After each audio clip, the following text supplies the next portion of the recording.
If you're getting ready to have a Phostorian visit with you for a scanning session, we'd like to give you a few tips on how to organize your photos to save both time and money in your scanning session. We'd also like to let you know what items we can and cannot scan in your home. We store our photos in a variety of ways around the house, and in preparing for your scanning session, think of all the places that you might have photos. Boxes in the garage or attic often have hidden photos.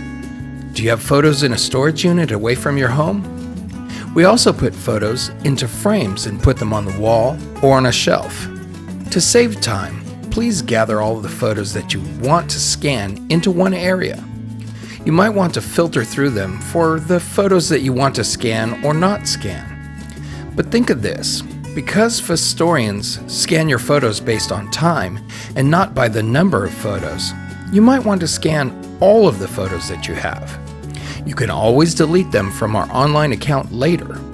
That way, you won't have that moment of horror if something happens to your photos, and you've only scanned a select few.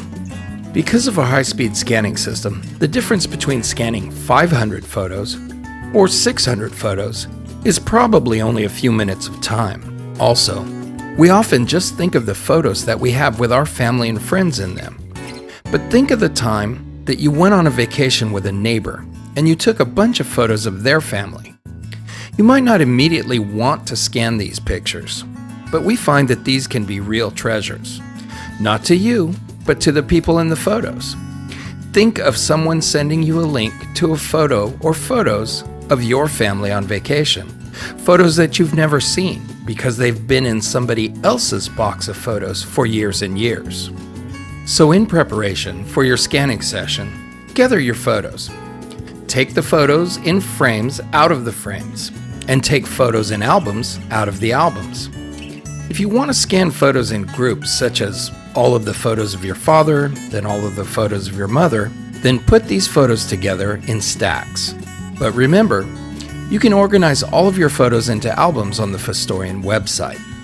We understand keeping albums organized, so we suggest that you take a photo of each page with your phone so that you can put the albums back together properly. It would be helpful to also put them in stacks based on size, so all the 5x7s in one stack and all the Polaroids in another. Alternatively, your Phostorian can help you take the photos out of the albums, but this can take a lot of time and cost you more. Here's a list of things, besides your photos, that you might not have thought about scanning. Family recipes.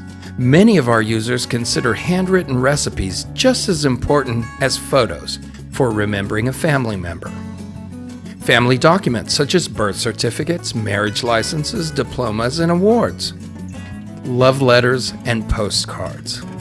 Since we can scan both the front and back of documents, these make amazing ways to tell the full story of someone's life. Newspaper clippings. Military documents and awards. Drawings and artwork. We can scan just about anything, one way or another.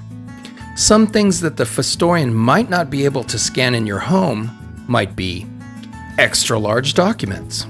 If you have very large, larger than 8.5 by 11, portraits or newspaper clippings, or maybe flags, pennants, or artwork, we may have to ship them to our facility to scan them. Things that don't lay flat, such as metals, will have to be shipped to us for scanning. At our facility, we can scan photo negatives and slides, as well as digitizing most video and film formats.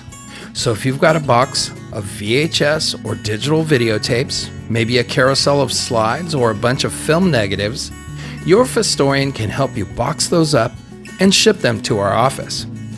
Just follow these simple steps and your Phostorian scanning session will be smooth sailing.